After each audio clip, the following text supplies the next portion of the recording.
Pendant que vous barricadez votre réservoir comme un coffre-fort pour protéger un diesel qui coûte le prix d'un grand cru, le monde de l'auto se fracture. D'un côté, la noblesse absolue, Porsche nous prépare un secret que vous ne pourrez jamais vous payer. De l'autre, l'invasion brutale, Jayco débarque de Chine pour braquer le marché français à coups de prix cassés. Entre Stellantis qui demande le divorce à Tesla et un génie à Lyon qui confond la bande d'arrêt d'urgence avec un circuit de F1, on va mettre les pieds dans le plat. Et puisque l'on parle de vérité qu'on essaie de nous cacher sous des accords de confidentialité bidons, direction Stuttgart. Porsche pense avoir gardé le secret sur sa prochaine pépite? On a les images, on a les rumeurs et on a surtout la douche froide pour votre compte en banque. Porsche vient de lâcher un teaser qui rend le web complètement dingue. Stuttgart nous donne rendez-vous le 14 avril pour découvrir une 911 hors norme. Officiellement, c'est le blackout total. Les journalistes ont signé des accords de confidentialité plus épais qu'un annuaire. Mais dans le monde de l'automobile, les secrets durent moins longtemps qu'un plein de supercars. Les rumeurs sur Rennlist et Carscoops pointent toutes vers la même direction, une 911 GT3 sans toit. Pourquoi c'est un séisme? Imaginez un concert de rock où on enlèverait les murs de la salle. Dans la gamme actuelle, si vous voulez un cabriolet, vous vous tapez des turbos qui étouffent le son. Ici, on parle du flat six atmosphérique de 4 litres qui hurle à l'air libre. C'est le retour de la 911 Speedster, la digne héritière de la version 2018. C'est beau, c'est noble, ça fait saliver, mais calmez-vous. Cette voiture, vous ne l'achèterez probablement jamais. Elle sera produite en série ultra limitée, réservée aux clients VIP qui possèdent déjà 3 GT3 et un hélicoptère. Avant même d'être dévoilée le 14 avril, elle est déjà virtuellement sold out. Porsche crée la frustration pour entretenir le mythe. Rendez-vous la semaine prochaine pour voir si nos espions avaient raison. En attendant, gardez vos mouchoirs parce que le ticket d'entrée va piquer plus fort que le gazole chez Total. Direction les showrooms où la panique commence à se lire sur les visages des vendeurs. Si vous entendez un bruit de courant d'air, c'est normal, ce sont les carnets de commandes des concessionnaires français qui sont totalement vides. Après avoir fait les malins pendant des mois, les constructeurs commencent à transpirer. Et quand ils transpirent, ils sortent la sulfateuse à promo. Mais attention, entre les vrais cadeaux et les pièges à rats, il y a un monde. La bonne affaire ou le débarras? Chez Skoda, c'est carrément le vide-grenier. On vous balance de la Fabia à moins 23% et du Kamiq à moins 26%. Pourquoi? Parce que les stocks débordent et que le client commence à se dire qu'une voiture à 30 000 balles, c'est peut-être un peu trop pour aller chercher le pain. Même le Volkswagen T-Roc essaie de se racheter une conduite avec 12% de remise. Heureusement, vu les tarifs délirants pratiqués par Wolfsburg ces derniers temps. Mais ouvrez l'œil! Le marketing vous vend des avantages clients à 4000 balles sur des LOA ou LLD. C'est comme si on vous offrait les pneus, mais qu'on vous facturait l'air à l'intérieur au prix du champagne. Finalement, avec les intérêts, vous payez votre bagnole 1,5 fois son prix. Ce n'est pas de la promo, c'est du crédit déguisé en philanthropie. Le plus drôle, BYD retire ses billes et supprime ses remises. Ils pensent sans doute que leur nom suffit à faire signer le chèque. En face, MG ne fait plus de sentiments et brade même ses best-sellers. C'est la guerre des tranchées sur le bitume, et le perdant, c'est celui qui signe sans avoir négocié la remise nationale plus la rallonge de concessionnaire. En 2026, acheter une voiture au prix catalogue, c'est soit être milliardaire, soit être un pigeon de compétition. Votre réservoir est devenu un coffre-fort. On est le 7 avril 2026 et avec un litre de diesel qui frôle les 2,30 €, votre plein de 50 litres vaut plus cher qu'une console de jeu neuve.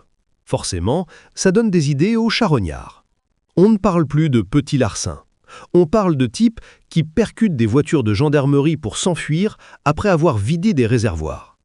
Pour 10 balles sur Internet, n'importe quel abruti peut s'acheter un kit de siphonnage et vider votre caisse en 3 minutes chrono pendant que vous dormez.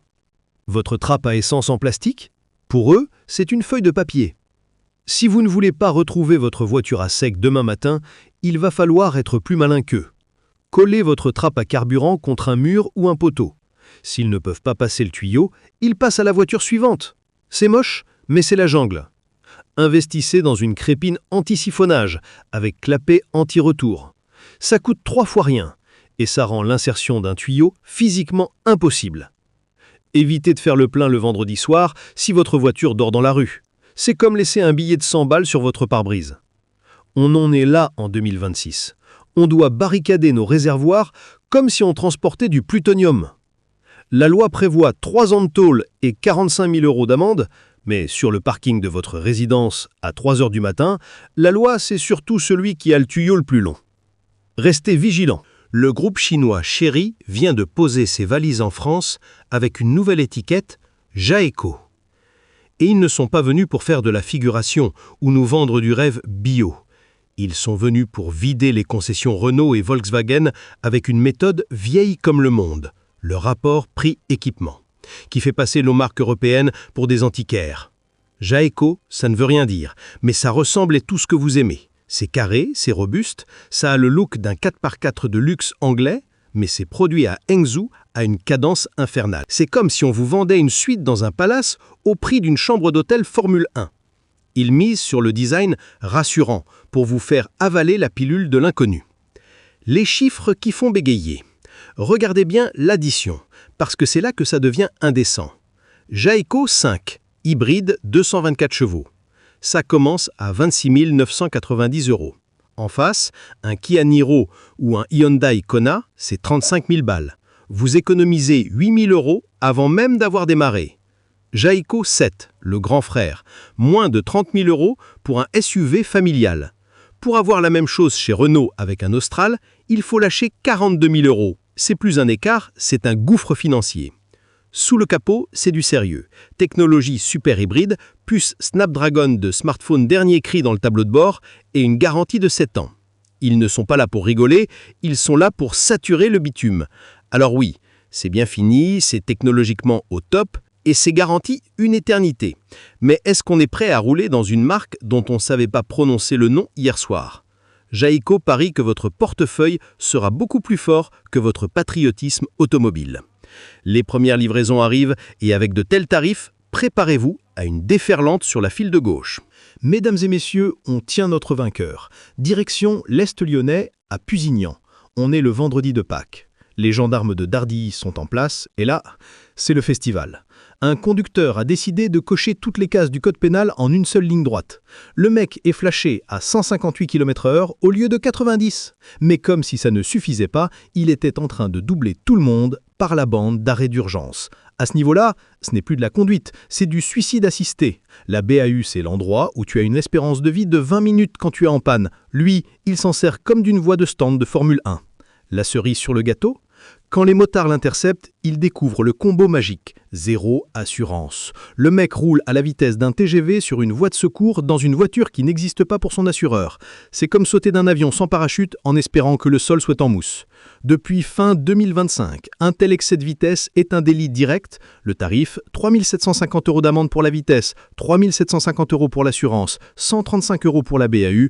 Le bonus, 3 mois de placard potentiel, confiscation de la caisse et permis transformé en confetti pour les 3 prochaines années.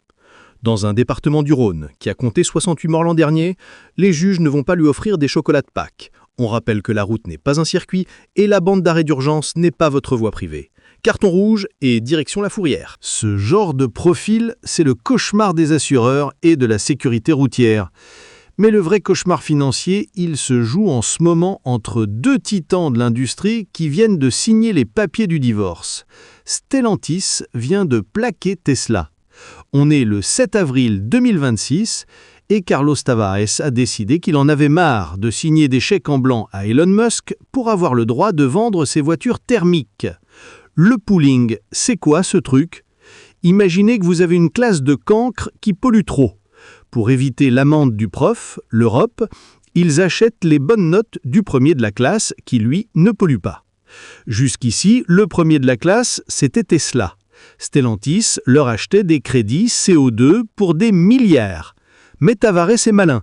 Stellantis a racheté la branche européenne du chinois Leapmotor. Et comme Leapmotor ne vend que de l'électrique, ils ont des bonnes notes à revendre. Le calcul est simple. Stellantis n'a plus besoin de financer son concurrent américain. Ils achètent les crédits à leur propre filiale chinoise. C'est de l'argent qui reste dans la famille. Pour Tesla, c'est un chaos technique. Une grosse partie de leur rentabilité venait de la vente de ces droits à polluer. Avec Stellantis, Toyota et Subaru qui se cassent, le robinet à cash d'Elon est en train de s'assécher. Tavares joue gros. Pour que ça marche, il faut que les petites Leapmotor T03 se vendent comme des petits pains en Europe. Si le public n'en veut pas, Stellantis reprendra une amende record. En 2026, la guerre de l'auto ne se joue pas seulement sous le capot, elle se joue dans des tableaux Excel entre Paris, Détroit et Hangzhou. Affaire à suivre. Alors, on récapitule. Des Porsche pour les riches, des Jeco pour les pragmatiques et des PV records pour les idiots. L'automobile de 2026, c'est ce mélange improbable entre technologie de pointe et retour au siphonnage de réservoirs du siècle dernier. Carlos Tavares a choisi son camp, ce sera la Chine. Elon Musk, lui, commence à sentir le poids de ses stocks. Et vous êtes au milieu, à essayer de ne pas vous faire plumer par une promo en trompe-l'œil ou un litre de gazole à prix d'or. On vit une époque formidable, non ? Dites-moi en commentaire si vous seriez prêt à craquer pour un SUV chinois pour économiser 10 000 balles ou si vous préférez rester fidèle à nos marques qui nous font les poches. Abonnez-vous, rejoignez la meute et n'oubliez pas, sur la route, la seule chose qui ne ment pas, c'est le compteur. Mais évitez les 158 km/h sur la BAU, ça fait désordre. C'était Vecteur, à la prochaine.